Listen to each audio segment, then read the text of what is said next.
자, 그러면 이제 계속 나갑니다. 교재 78쪽이에요. 79쪽이죠.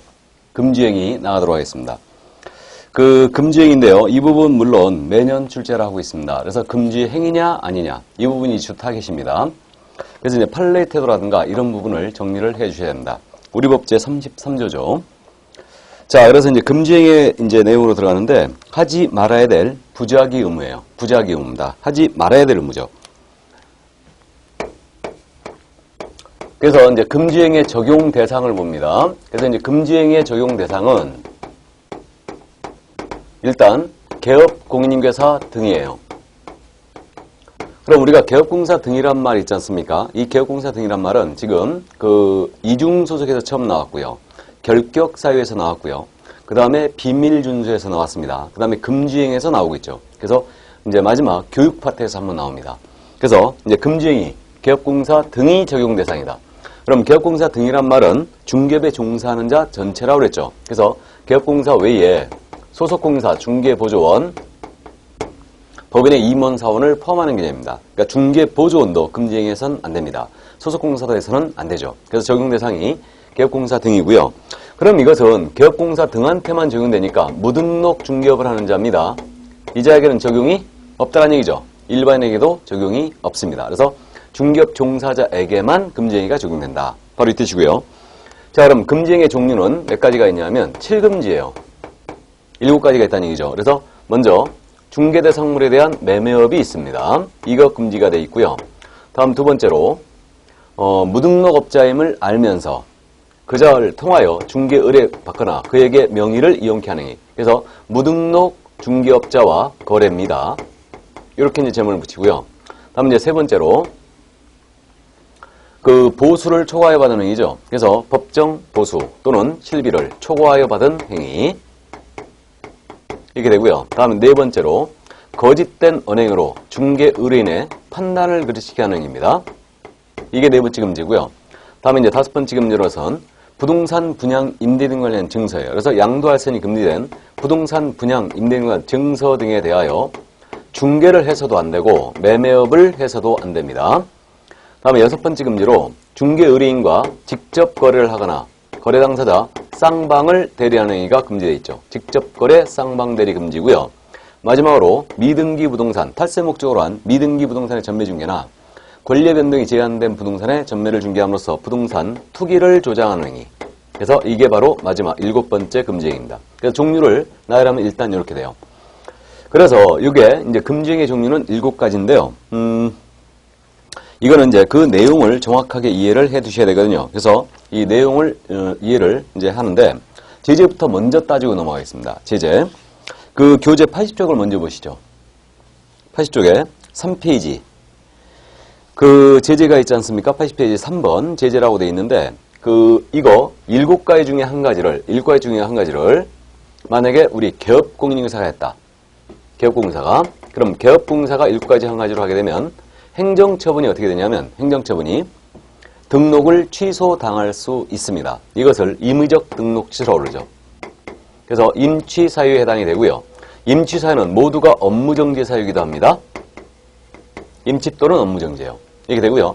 그럼 이제 소속공인인계사가 만약에 이 위반을 했다. 소공이. 그럼 소공이 금지행위 중에 한 가지라면 소공은 자격정지 처분을 받을 수 있어요. 6월 이하의 자격정지를 받을 수 있습니다. 이렇게 되고. 자, 그럼 이제 금지행위. 여기 형사처벌도 받거든요. 그러면 1번서부터 4번까지예요. 1번서부터 4번까지 위반하게 되면 이때는 1년 이하의 징역 또는 1,000만 원 이하의 벌금에 처합니다. 1대1이에요. 1-1 이겁니다. 그 다음에 여기 증서중개 매매업부터 그 다음에 투기조항까지 이거는 부동산 거래 질서를 문란케 할 우려가 있기 때문에 이거는 3년 이하의 징역 또는 2,000만 원 이하의 벌금에 처합니다. 3년에 2,000이에요. 3-2다. 그래서 이것은요, 이 형사 제재도 이렇게 따르기 때문에 반드시 여러분들이 이제 이것도 암기해야 돼요. 그래서 금지행위는 암기를 어떻게 하느냐. 두 음자, 매, 무, 수, 거예요. 매무, 수거. 그 다음에 3년짜리는 3가지죠. 증, 직, 투입니다. 그래서 이렇게 암기합니다. 그래서 매무, 수거는 1년. 여기서 끊고, 그 다음에 증, 직, 투는 3년. 이렇게 얘기합니다. 그 다음에 계약공사 위반은 임취예요. 등록을 취소해야 한다 아닙니다. 할 수 있답니다. 그 다음에 소공은 자격정지 처분을 받을 수 있다. 그래서 이게 행정처분이고요. 이게 행정형벌이라고 그러거든요. 이제 다음에 우리가 공부하는데, 그래서 행정처분과 행정형벌이 한 건의 위반으로 동시에 나갈 수 있는 아주 좋은 케이스예요. 그래서 만약에 개업공사가 매매업을 하다 걸렸잖아요. 그러면 등록 취소하면서 1년짜리 징역 갈 수 있습니다. 우리 소속공사가 의뢰인과 직접 거래하다 걸렸잖아요. 그러면 자격정지 받으면서 3년짜리 징역 갈 수 있습니다. 그래서 행정처분과 행정형벌이 동시에 나갈 수 있는 아주 좋은 케이스다. 그래서 내무수거, 증직투 이렇게 함께합니다. 그래서 내무수거 1년, 증직투는 3년이다. 증직상투죠. 그래서 문제를 이렇게 내는 것도 가능해요. 다음 금지행위 중 처벌 기준이 다른 하나를 골라라. 4개씩 나오고 있죠, 사실은. 내무수거 4개, 증직상투예요. 그러니까 4개. 그래서 이렇게 문제 내기도 좋습니다. 이게. 자, 그럼 우리는 이제 정확하게 금지 행위냐 아니냐를 판별해야 되니까 먼저 매매업 다시 앞으로 갑니다. 이제 매매업부터 보도록 합니다. 그래서 첫 번째 금지 행위가 중개 대상물에 대한 매매를 업으로 하는 행위가 금지가 돼 있어요. 그래서 중개 대상물에 대하여 매매를 업으로 하는 행위, 이게 금지되어 있네요. 그럼 중개 대상물이 아닌 것의 매매업은 금지 행위가 아니라는 거 쉽게 알겠죠? 그 다음에 매매를 업으로 해야 된대요. 그럼 업이라는 것은 일단 계속 반복성을 띠면서 불특정 다수를 상대로 하여 영리성이 있는 행위라면 업이라고 그랬습니다. 기억나세요? 중개업정에서 했던 거죠. 그래서 갑으로부터 부동산을 매수하여 을한테 팔아치우고 병으로부터 매수하여 저한테 팔아치운다. 그럼 사고팔고 사고팔구를 업으로 해요. 이것이 바로 매매업이다. 이게. 그러면 매매업이 금지되어 있으니까 그 취지상 임대업도 금지되는 행위냐? 이 문제가 있죠? 임대업은 금지되는 행위가 아닙니다. 이게 아니에요. 그래서 임대업은 금지되는 행위가 아닙니다. 매매업만 금지가 되어 있죠. 이렇게 돼요. 자, 그래서 여기까지 이제 매매업을 이해해 두시는데 여기서 직접 거래 관계를 잠깐 말씀드리고 합니다. 직접 거래. 그래서 중개 의뢰인과 직접 거래하는 행위가 금지가 되어 있어요. 그래서 의뢰인에게 내 부동산을 팔아치우거나 의뢰인 소유의 부동산을 사거나 또는 의뢰인에게 임대를 해주거나 의뢰인으로부터 임차를 하거나 그러면 이건 직접 거래입니다. 그래서 이제 다 금지행위인데 직접 거래와 매매업과의 관계예요. 그럼 예를 들어서 그 의뢰인인 자와 우리 개업공사가 의뢰인인 자와 1회 부동산에 대하여 매매했어요. 이거 금지행위입니까 아닙니까? 의뢰인과 1회 매매하는 게 금지행위 맞죠? 이거는 뭐에 걸린 거예요? 직접 거래죠. 이거 의뢰인과 한 번 거래도 이건 직접 거래입니다. 자, 근데 의뢰인이 아닌 자와 1회 부동산에 대하여 매매를 했습니다. 의뢰인이 아닌 자와. 그럼 이건 금지행위다 아니다? 금지행위가 아니죠. 매매업도 아니고 직접 거래도 아니에요. 그래서 의뢰인 자와 한 번 정도 매매해도 이건 직접 거래가 맞습니다. 금지행위예요. 그 다음에 의뢰인과 수차에 걸친 매매했다. 그래도 이건 직접 거래 처벌되겠죠. 이게 세니까. 그래서 그렇게 되고요. 근데 의뢰인이 아닌 자와 1회 매매를 했다. 그럼 금지행위가 아닙니다. 이거 한 번 정도. 근데 의뢰인이 아닌 자와 수차에 걸친 매매를 했습니다. 그럼 이거 금지행위 아니에요? 금지행위죠. 이게 바로 매매업이에요. 이게 매매업입니다. 개념 이해되세요? 그래서 이게 의뢰인 자와 한 번 정도 또는 수차에 걸친 매매해도 이거 모두 직접 거래예요. 의뢰인과 거래한 거니까. 근데 의뢰인이 아닌 자와 수차에 걸친 매매한 게 바로 매매업이죠. 금지행위예요. 이렇게 됩니다. 그래서 일단 직접 거래 관계 이해를 해 두시고요. 그래서 이제 이 매매업은 만약에 이걸 터놓게 되면 우리 개업공사가 알고 있는 정보를 이용해서 부동산 투기를 조장할 우려도 있고요. 나아가 그 의뢰인에게 피해를 줄 우려가 있으니까 이걸 갖다가 금지를 시켰다고 합니다. 첫 번째 금지행위는 매매업이었어요. 자, 다음 이제 두 번째 금지행위로 합니다. 중개사무소에 개설 등록을 하지 아니하고 중개업을 하는 자, 무등록 중개업자죠. 그래서 무등록 중개업자임을 알면서 그를 통하여 중개 의뢰를 받거나 그에게 명의를 이용케 하는 행위. 그래서 무등록 중개업자와의 거래라고 제목을 붙이겠습니다. 그래서 무등록 중개업자임을 알면서 그자를 통하여 중개 의뢰를 받는 행위가 금지가 되어 있고요. 더 나아가서 이자에게 자신의 명의를 이용케 합니다. 다 금지되어 있죠. 그럼 무등록 중개업자를 통하여 중개 의뢰받다는 얘기는 무슨 얘기냐? 자, 중개 대상물이나 고객을 소개받는 거예요. 우리 개업공사가. 그래서 이제 소개를 받는데 이 소개받는 과정에 무등록업자를 통하면 안 된다는 뜻이죠? 바로 이 뜻입니다. 이자를 통하여 의뢰받으면 안 된다는 뜻이에요. 그럼 금지행위예요. 근데 무등록업자를 통하여 중개사물에 대한 거래를 의뢰받았는데 아직 거래를 못 시켰습니다. 거래를 못 시켰어요. 그럼 금지행위 아직 완성 못한 건가요? 우리는 행위를 금지합니다. 그렇기 때문에 무등록 중개업자임을 알면서 그를 통하여 중개를 받는 순간 금지행위가 완성이 돼버렸고 거래 성사 여부는, 거래 성립 여부는 불문합니다. 따지지 않아요. 거래 성사 여부는 따지지 않습니다. 그래서 의뢰받는 순간 금지행위가 됐고요. 이자에게 명의를 이용했다. 그럼 이건 이거 아니겠어요? 자, 이 갑과 을 간의 거래를 무등록업자께서 소개합니다. 계약서 써줘야 되죠. 근데 이자가 자신의 명의를 여기다 넣어줄 수 없더라. 그러니까 A 개업공사 명의를 이자가 빌리는 거죠. 그래갖고 이자에게 명의를 빌려주지 말라는 얘기예요. 그래가지고 여기다 도장 찍어주지 말라는 얘기입니다. 그래서 무등록 중개업자에게 자신의 명의를 이용케 하는 행위. 이것이 바로 두 번째, 이거 무등록업자의 거래에서 두 번째 금지행위입니다. 이렇게 됩니다. 그래서 이게 무등록업자에게 사무소적 경우 있잖아요. 그것도 명의 이용으로 봐야 되죠. 일단 넓게 해서 가면. 그래서 그런 경우 이해를 해두셔야 합니다. 그래서 이자에게 명의를 이용케 하는 행위도 금지행위다. 만약에 무등록업자에게 지속적으로 명의를 빌려주면 이때는 대여로 갑니다. 등록증 대여행위로 가요. 그래서 한 번 정도 쓰게 하는 행위다. 이 정도 이해하시면 되겠네요. 그래서 이거는 조문을 충실하게 이해해 주시면 되겠네요. 일단. 그래서 대전제는 근데 무등록업자임을 알아야 되죠? 알아야 됩니다. 그럼 우리가 실무적으로 무등록 중개업자와의 거래를 완전히 끊을 수는 없을 겁니다. 이자는 자금력도 풍부한 경우가 많고요. 좋은 물건을 갖고 있는 경우도 많거든요. 근데 단지 이게 안 돼서 자격증진 못한 거예요. 그러니까 이자와 거래를 했다가 걸리면 어떻게 하시면 돼요?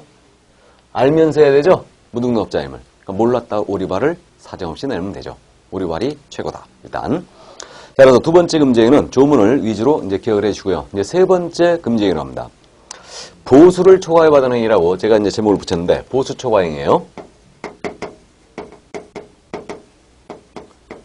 근데 이건 조문이 어떻게 되어 있냐면 지금 현재 그 동그라미 3번 80페이지 사례, 증여, 그 밖에 어떠한 명목으로도 법정 보수 또는 실비를 초과해 금품하는 행위 있죠. 그러니까 이 보수 초과행위는 사례, 증여, 명목을 불문합니다. 명목을 따지 않는다는 얘기예요. 증여로 주던, 사례를 주던, 고마워서 주던 어쨌든 따지 않습니다. 명목을 불문하고 우리 법의 정의는 법정 중개 보수가 있죠. 보수가 있고 또 실비라는 것도 있어요. 이것을 초과하여 그 한도를 초과하여 재산적 가치가 있는 일체의 것을 더 받는 게 전부 다 금지예요. 이게 재산 가치가 있는 일체의 것을 받는 게 다 금지다. 그러면 이건 명목을 따지지 않습니다. 그래서 재산적 가치가 있는 일체의 것을 더 받는 게 다 금지니까 법정 보수 외에 백화점 상품권을 받았다. 초과죠. 현금을 더 받았다. 똑 떨어지는 초과입니다. 증여를 받았다. 이거 전부 다 해당됩니다. 이게. 그래서 어쨌든 한 푼도 더 받지 말라는 거죠. 이게. 그래서 이 얘기입니다. 그럼 이제 우리는 케이스 바이 케이스로 일단 기억을 하는데 먼저 겸업입니다. 우리 겸업. 법인의 겸업이 있죠? 그럼 예를 들어서 컨설팅이나 분양대행이 있는데 컨설팅이나 분양대행 같은 것은 중개업이 아니죠. 그러니까 겸업에 대한 보수를 아무리 많이 받았습니다. 그래도 이건 중개행위가 아니므로 이거 보수 초과에 걸릴 일이 없죠? 그래서 컨설팅을 해주고 분양대행을 해주고 부보수를 받았다. 많은 금액을 받았다 하더라도 이거는 보수 초과에 걸릴 일이 없습니다. 일단 주의를 해주시고 다음 요 갑과 을 간의 거래를 A가 소개합니다. 이때 갑으로부터 받을 중개보수가 100만원 을로부터 받을 보수도 100만원이었어요. 근데요, 이 갑과 을이 서로 약정을 해가지고 을이 200만원 전액을 부담한 거예요. 그래가지고 을로부터 A가 200만원을 다 수수했습니다. 이거 보수초과다 아니다. 보수초과 아니겠죠. 그래서 이것은 당사자 간의 자유로운 약정에 의해서 일방이 전액을 부담한 거예요. 그러니까 일방으로부터 전액을 부담한 경우 보수초과 아닙니다. 그래서 금지행위가 아니란 얘기죠. 자, 이번엔 갑으로부터 100만원 받았습니다. 근데 을에게는 무료로 했어요. 무료 중개행위는 위법이다 아니다? 위법 아니죠. 그래서 무료로 중개하더라도 스스로 권리를 포기한 것이기 때문에 위법은 아닙니다. 그러나 무료로 중개하더라도 확인 설명 정확히 해야 된다 했죠. 손해입히면 손해배상 책임도 집니다. 그렇게 되죠. 그래서 일단 거기까지 이해해 두시고 왜 무료로 했다고요? 이쁘면 모든 게 용서가 되는 거죠.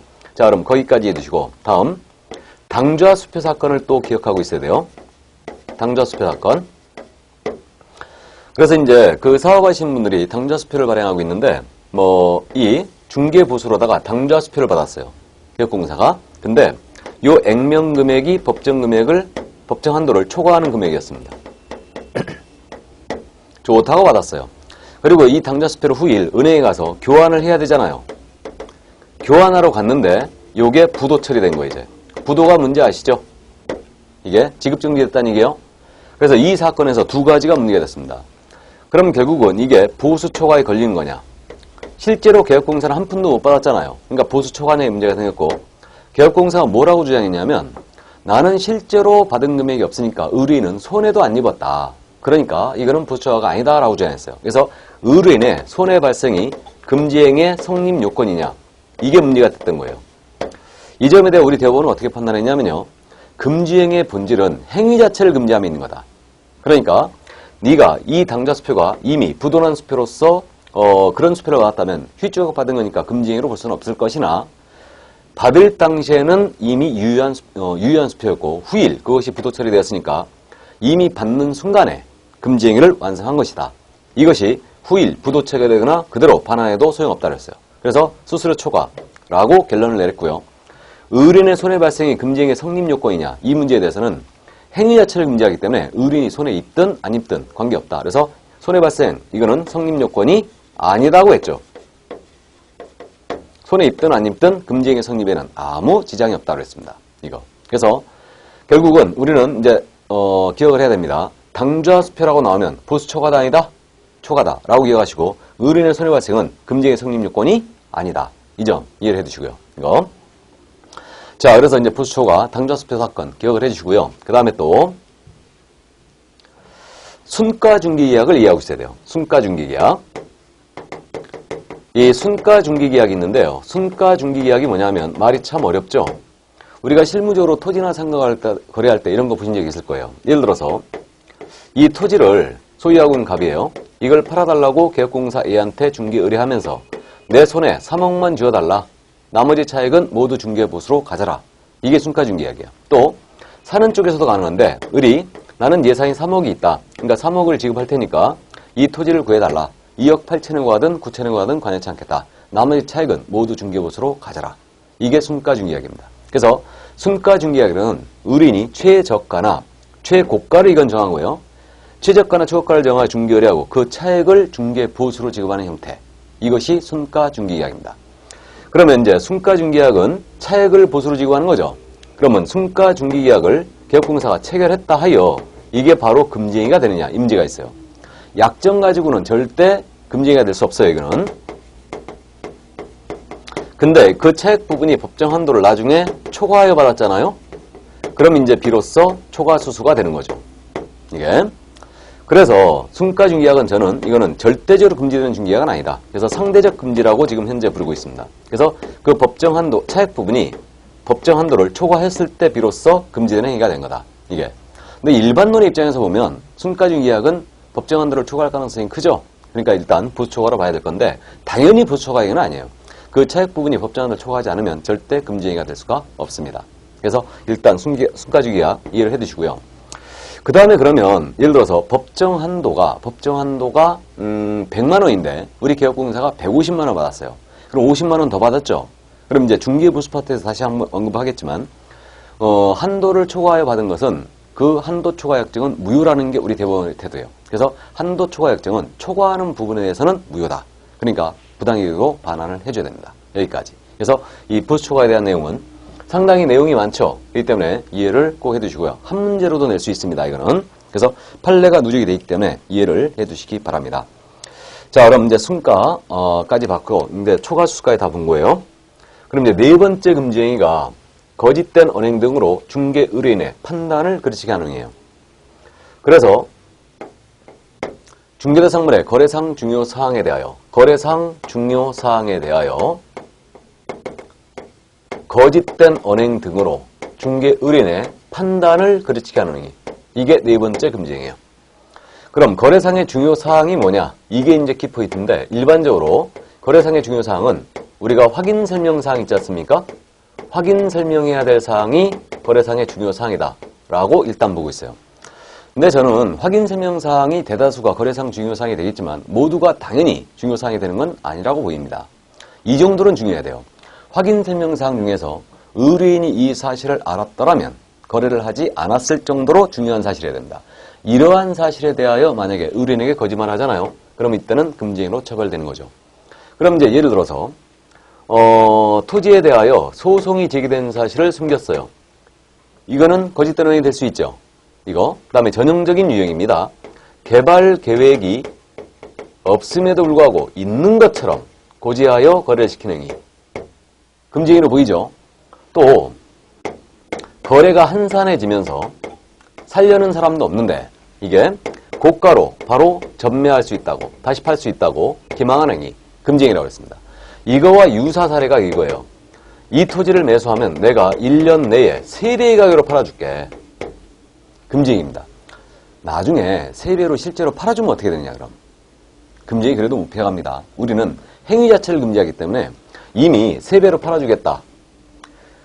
이것은 판단을 그르치게 한 거예요. 그러니까 금지행위 완성을 한 것이고요. 후일 진짜로 3배로 팔아주면 판사가 그 점을 감안할 거예요. 그래서 일단 여기까지.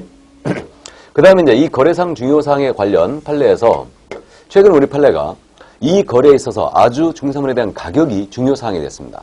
근데 이 가격에 대한 정보 있잖아요. 이 가격에 대한 정보에 대해서 그르치게 한 거예요. 이거 거짓된 언행이다 라고 처벌한 얘기가 있습니다. 그리고 하급심 판결을 보면요.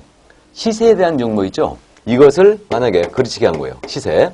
이것도 전부 다 거짓된 언행이라고 판단했죠. 이게 그래서 이런 거래상 중요사항에는 가격에 대한 정보라든가 시세에 대한 정보도 포함될 수 있다는 거 참고해 두시고요. 물건의 상태에 관한 사항만 거래상 중요사항이 되는 게 아니에요. 그래서 그 점을 주의를 해 주시고요.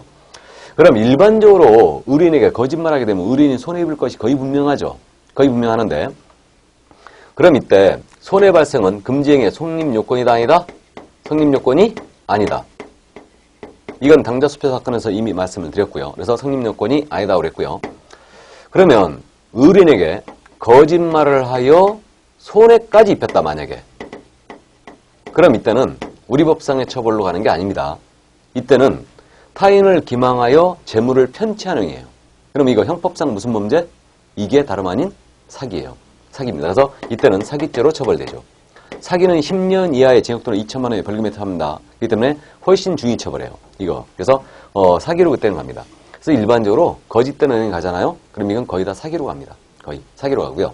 그래서 이제 또 사례 중에 우리 개업공사가요. 매도인과 짠 거예요. 매도인과 짜고 매수 의뢰인에게 아주 고가로 팔아치운 거예요. 고가로 이걸 팔아치우고요. 그 차액을 나눠 가졌어요. 그래서 일반적으로 물건을 다소 비싸게 팔았다 하여 이거 금지행위가 되는 건 아닙니다. 근데 여기서는 매도인과 짜고 쳤다는데 불법성이 있는 거예요. 그래서 이것도 거짓된 언행이라고 했습니다. 여기까지. 그래서 이게 바로 이제 거짓된 언행에 관련된 사례였어요. 이 정도 이해해 두시고.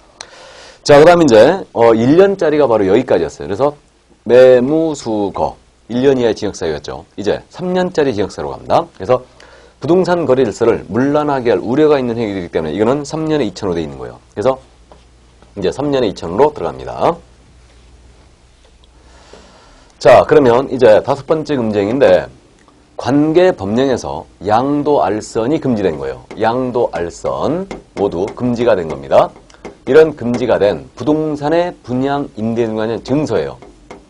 이 증서에 대하여 중개를 해서도 안 되고 매매업을 해서도 안 됩니다. 이게 바로 그래서 증서 등 중개 매매업이에요. 증서 등에 대한 중개 매매업. 그럼 중개가 뭔지 알고 있고요. 매매업도 뭔지 알고 있습니다. 그럼 포인트는 이 증서가 과연 뭐냐? 이게 문제인데 이 증서는 여러분들이 공법 시간에 주택법 시간에 말이에요. 주택공급질서 교란행위를 공부해요. 주택공급질서 교란행위가 있는데 여기서 나오는 것들이 모두 증서다라고 이해하시면 돼요. 이게 그래서 여기에 해당되는 것들이 대표적으로 입주자 저축증서가 있어요. 입주자 저축증서가 다른 말로 뭐예요? 청약통장이죠. 이게 있고 주택상환사채라는 게 있습니다. 나중에 주택으로 받을 수 있는 회사채. 그 다음에 뭐 철거 예정자 확인서, 이주대책 대상자 지위 확인서 이런 것들이죠. 이게 전부 다 증서입니다. 그리고 양도가 금지가 되고 있는 재개발 입주권이 있죠. 이런 것들이 있죠. 그래서 이른바 이것이 뭐냐? 바로 다름 아닌 딱지죠, 딱지. 그렇게 이해하시면 돼요. 그러니까 딱지치기 하지 말아라. 바로 이 뜻이에요. 그래서 이 증서에 대해 중개를 해서도 안 되고 매매로 해서도 안 된다. 따라서 예를 들어 갑이요 1순위 통장을 갖고 있어요. 을한테 이 통장을 파시는 겁니다. 이 통장의 거래를 소개한다. 증서중개죠. 나아가서 이러한 딱지를 사서 팔고 사서 팔고 사서 팔고 매매업도 금지죠. 그래서 중개했을 뿐만 아니고 매매업도 전부 다 금지입니다. 이게 이렇게 되고요. 그럼 여기서 증서중개 매매업인데 이게 이 증서에 분양권이 들어가느냐 이 문제가 있죠. 분양권. 우리 분양권은 중3을 파트에서 공부한 적이 있죠. 분양권은 중개대상 물이었어요. 여기서 말하는 증서다 아니다? 증서 아닙니다. 분양권은 증서 아니라고 했어요. 중개대상 물이죠. 그 다음에 상가 분양계약서가 있거든요. 상가 분양계약서가 여기서 말하는 증서냐? 이게 문제가 됐었어요. 그러니까 갑과 을이 상가 분양계약서를 서로 사고판 거예요. 그래서 이게 과연 증서냐? 문제가 있었는데 이것도 아니라고 했죠. 증서 아니라고 했습니다. 이건 매매계약서에 불과할 뿐이다. 증서로 볼 수 없다라고 했습니다. 일단 여기까지 이해해 주시고요. 자, 그럼 여기서 이제 한 가지 조금 어려운 내용 잠깐 갔다 올까요?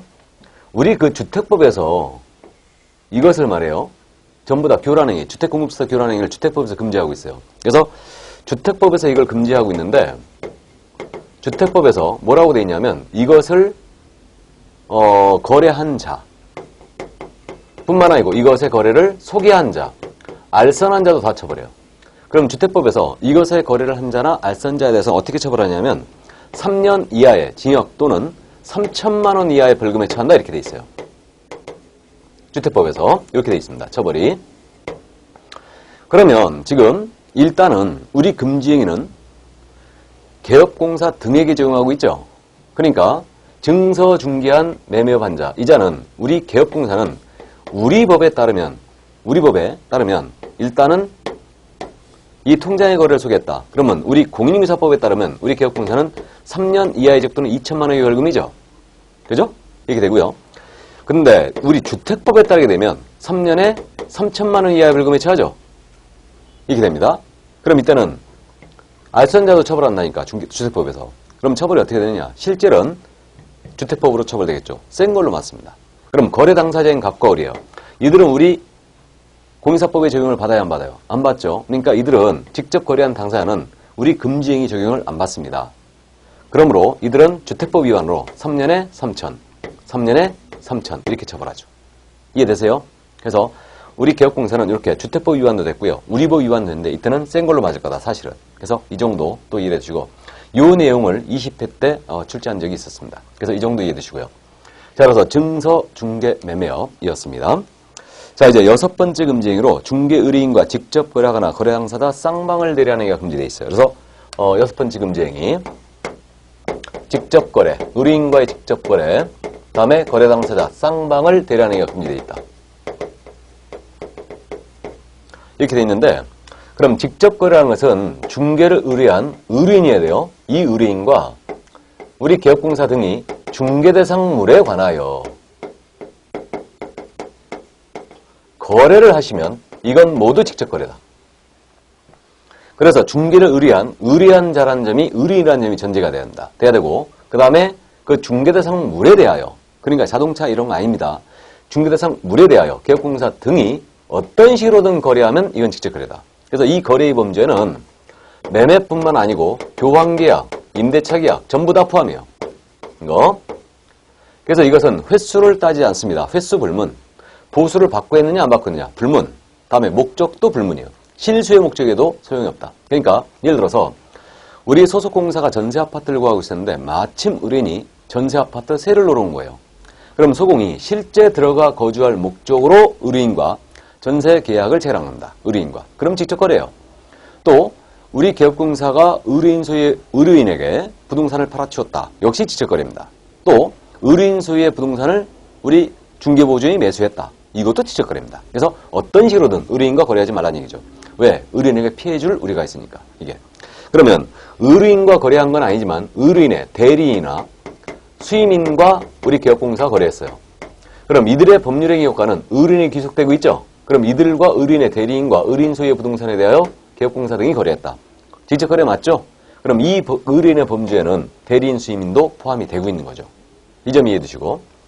자, 그런데 우리 개업공사가 상가 건물 한 채를 갖고 있어요. 그래서 1층 중개사무소 열었어요, A가. 그 다음에 2, 3, 4층은 사무실 임대업을 하고 있는데 어느 날 갑이란 자가 이 사무소를 찾아왔어요. 그래가지고 내가 사무실 세를 하나 얻고자 한다 했습니다. 마침 4층이 비어 있어가지고 4층을 보여줍니다. 보여주고 이 A가 갑에 대하여 상가에 대한 임대차 계약을 한 거예요. 사무실 임대차 계약을. 직접거래 맞죠? 그러면 의뢰인인 자에게 우리 개공이 자신 소유의 상가를 임대한 겁니다. 그러면 직접거래가 분명히 맞아요. 이거 피해가야 되겠죠? 어떻게 피해가면 되느냐? 옆집에 개업공사 있죠? B한테 얻는 거 갖고 네 의뢰인 해라 그러면 돼요. 그럼 이때 B가 소개를 했다. 그러면 이 A는 B의 의뢰인, 갑도 B의 의뢰인이 된 거죠. 그러니까 내 의뢰인과 거래한 게 아니에요. 그럼 직접거래를 피해갈 수 있습니다. 그래서 우리 판례가 다른 개업공사의 소개로 부동산을 매수하고 또 다른 개업공사의 소개로 부동산을 매도한 행위는 직접거래에 해당하지 않는다고 그랬죠. 이게 우리 판례입니다.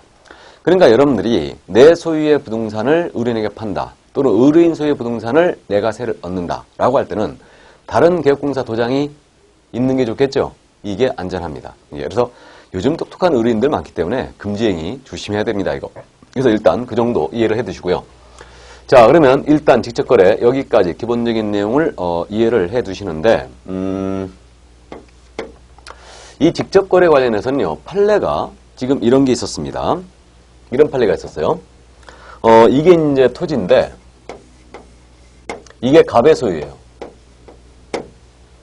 개업공사가 이 갑과 토지 소유자인 갑과 어떤 계약을 체결했냐면 이 토지를 싹 개발하는 거예요. 그러니까 포크레인들을 갖고 싹 밀어버리는 겁니다. 밀어버리고 이거 형지를 변경한다는 얘기죠. 형지를 변경하여 이것을 분할한 다음에 하나하나 분양을 해주는 거예요. 이게 뭐냐 하면 토지 조성 분양 계약이었어요. 그러니까 토지를 이렇게 조성을 해서 분양을 해주고 그에 따른 보수를 받기로 했는데 이거를 갖다가 이 보수를 어떻게 받기로 했냐면 분양할 때마다 확정금을 갑에게 지급을 하고 나머지 차액은 모두 우리 개업공사가 가지기로 한 사건이었습니다.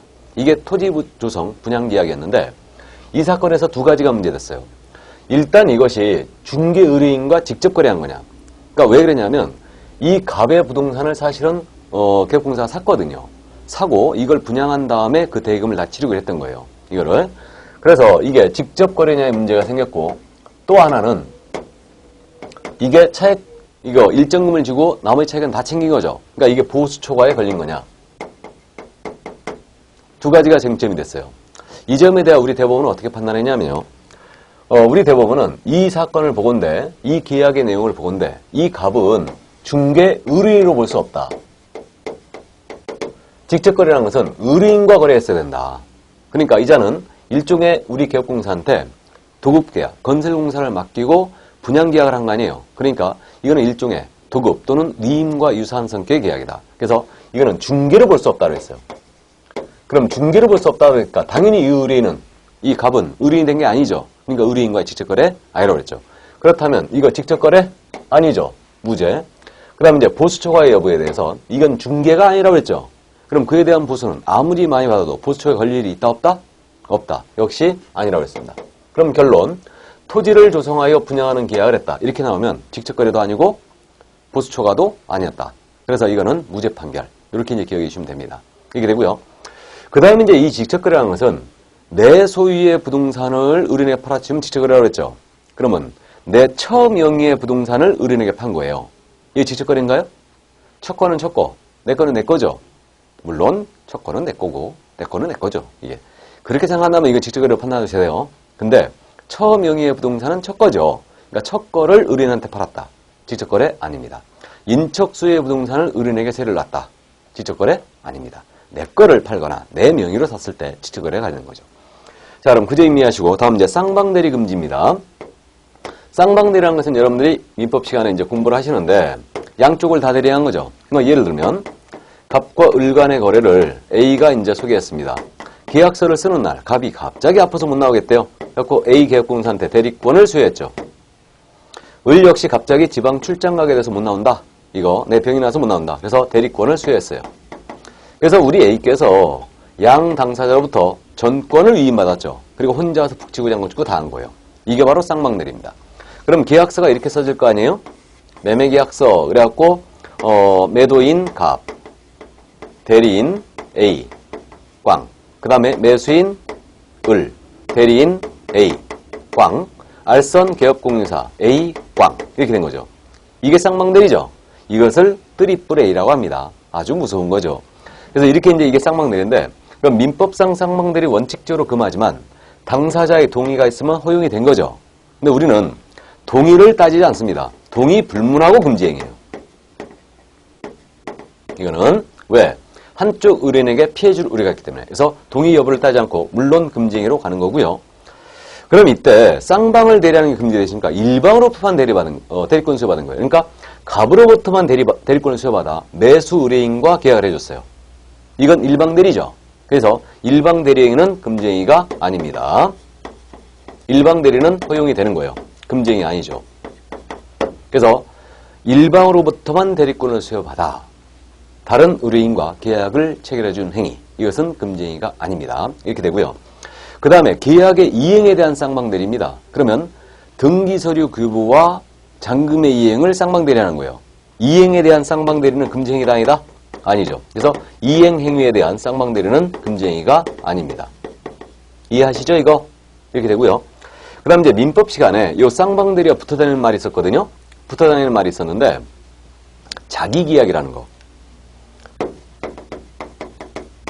이 자기계약은 대리인의 신분을 가진 자가 거래 상대방의 지위를 겸하는 거죠, 지금. 대리인의 신분을 가진 자가 거래 상대방의 지위를 겸하는 게 자기계약이에요. 이게 뭐냐면, 갑이요, A한테 중개를 의뢰하면서, 이거 내 아파트인데 팔아달라고 중개 의뢰합니다. 그러면서 이 A에게 대리권까지 수여했어요. 그러면 이 개업공사 A가 의뢰인의 대리인이 된 거죠. 근데 물건 보아하니까 싸고 좋습니다. 해서 이 A가 이 아파트를 사버렸다는 얘기죠. 이게 자기계약. 그러니까 대리인의 신분을 가진 자가 거래 상대방의 지위를 겸하는 겁니다.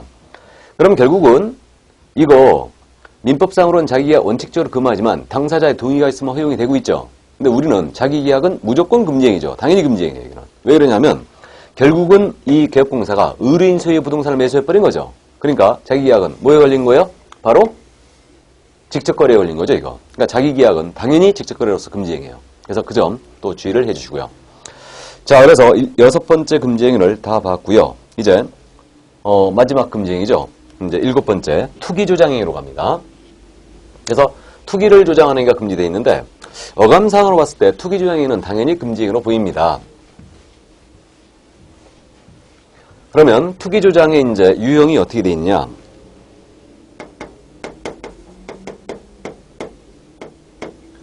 탈세를 목적으로 소유권 보존 등기 또는 이전 등기하지 아니한 부동산이에요. 즉 미등기 부동산이죠. 그래서 탈세를 목적으로 한 미등기 부동산의 전매를 중개했대요. 이게 첫 번째 투기조항입니다. 다음 두 번째 투기조항은 관계법령에서 권리의 변동이 전매 등 권리의 변동이 제한된 부동산이에요. 권리 변동이 제한된 부동산의 전매를 중개하는 겁니다. 이게 두 번째 투기조항이죠.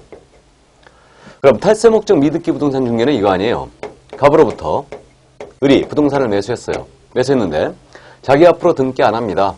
세금 내기 싫어서. 그래서 이걸 병한테 팔아치우는 거죠. 이 거래를 소개하지 말라는 얘기예요. 이 거래를. 이게 투기조항입니다. 그래서 소개하면, 그래서 미등기 전매자임을 인식하면서 이자를 도와주지 말라는 뜻이죠. 이게. 그러면 이제 이걸 도와주게 되면 이제 투기조항으로 처벌이 됩니다. 자, 이렇게 되는데 여기서 말해요. 이 미등기 전매 행위자 있잖아요. 이자는 우리 금지행위 적용을 안 받죠. 안 받는데 미등기 전매 행위자가 전매 차액을 못 얻었어요. 그러면 우리 금지행위 피해 가느냐? 이거는 우리 못 피해 갑니다. 이자의 전매 차익 여부는 불문합니다. 따지지 않습니다. 그러니까 물론 투기조항으로 가는 거고, 그 다음에 이자는 우리 금지행위 위반으로 처벌되는 게 아니고 미등기 전매 행위자는 부동산 등기 특별주시법이 있거든요. 그 법에 따라 처벌돼요. 그래서 탈세를 목적으로 했기 때문에 이자는 부동산 등기 특별주시법에 의해서 3년 이하의 징역 또는 1억 원 이하의 벌금에 처합니다. 이 거래를 소개한 우리 기업공사는 우리 금지행 위반으로 3년 이하의 징역 또는 2천만 원 이하죠. 그래서 3년에 2천만 원 이하의 벌금으로 일단 처벌합니다. 이렇게 되고요. 그 다음에 이제 이 경우에 민법에서 갑으로부터 병행에게 바로 등기 넘어갑니다. 이걸 중간생략 등기라고 그러죠. 그럼 중간생략 등기는 실체적 권리관계에 부합하기 때문에 유효다라고 하는데 그렇다고 하여 미등기 전매해둔다는 얘기 아닙니다.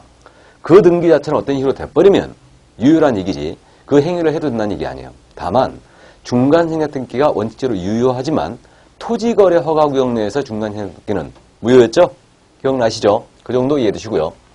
자, 그 다음에 이제 권리의 변동이 제한된 부동산입니다. 이것의 전매를 중개함으로써 투기 조항하지 말라고 했는데 권리 변동이 제한된 부동산이 뭐가 있을까? 대표적으로 투기과열지구라고 있거든요. 그럼 투기과열지구 내에 분양권입니다. 투기과열지구는 이거는 분양권 전매 제한을 목적으로 해요. 그래서 투기과열지구 내 전매 제한에 걸려있는 분양권 있잖아요. 이것의 전매를 중개했다. 그러면 투기조항으로 처벌됩니다. 또 임대주택법상 임대주택 있죠. 임대아파트. 일정 기간 동안은 임대 의무기간이 있죠. 권리의 변동이 제한된 부동산이죠. 근데 임대사업자가 이걸 몰래 팔아치워버리는 거예요. 이걸 도와주면 역시 투기장입니다. 또 기타 이제 수도권 지역에서 뭐 분양가 상한제가 적은 주택이라든가 또는 보금자리 주택 이런 것들은 일정 기간 동안 전매 제한에 걸려 있습니다. 그렇기 때문에 그러한 주택을 소개하게 되면 거래를 소개해버리면 전매 제한에 걸려 있는데 그러면 이제 투기조항으로 처벌됩니다. 그래서 이런 게 있다는 거 이해를 해 두시고요. 여기까지. 그래서 7가지 금지행위 내용을 이제 다 봤습니다. 그럼 이제 판례 정리해 봐야죠. 판례.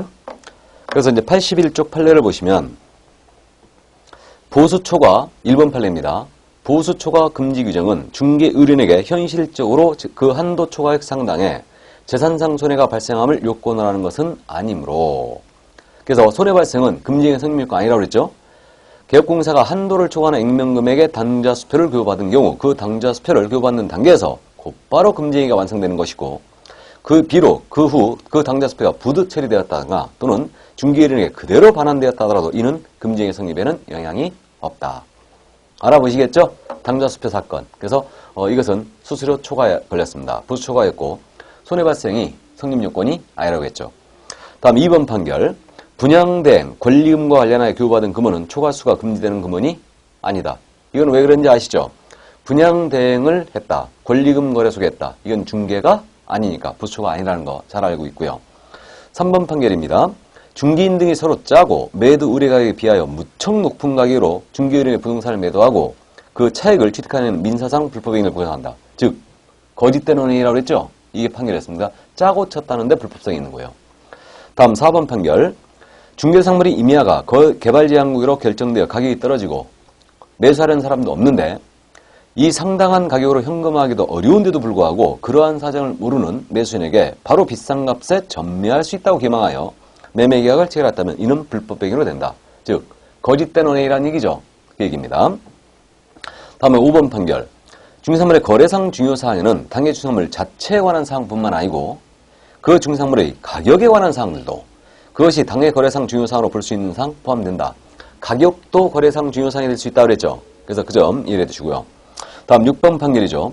개업공사가 매도인으로부터 매도중개 의뢰를 받은 다른 개업공사의 중개로 부동산을 매수하여 매수중개 의뢰를 받은 또 다른 개업공사의 중개로 매도한 경우는 이것 금지행위에 해당하지 않는다. 즉 제2의 개업공사 관여하면 이건 금지행위 아닙니다. 직접 거래가 아니라고 그랬죠. 이거. 다음 7번 판결입니다. 직접 거래가 되기 위해서는 먼저 중개인이 중개의뢰로부터 중개의뢰를 받았다는 점이 전제가 되어야 되고 중개인이 중개의뢰로부터 의뢰받은 매매기관 임대차 같은 권리 득실 변경 행위에 직접 상대방이 되는 경우를 말한다. 직접 거래 개념을 말했죠. 따라서 토지의 조성 분양은 직접 거래에 해당하지 않는다. 토지 조성 분양 설명드렸죠. 그래서 이렇게 토지를 조성하여 분양하는 계약을 했다. 이것은 직접 거래가 아니고 보수 초과에도 걸리지 않는다고 했습니다. 거기까지.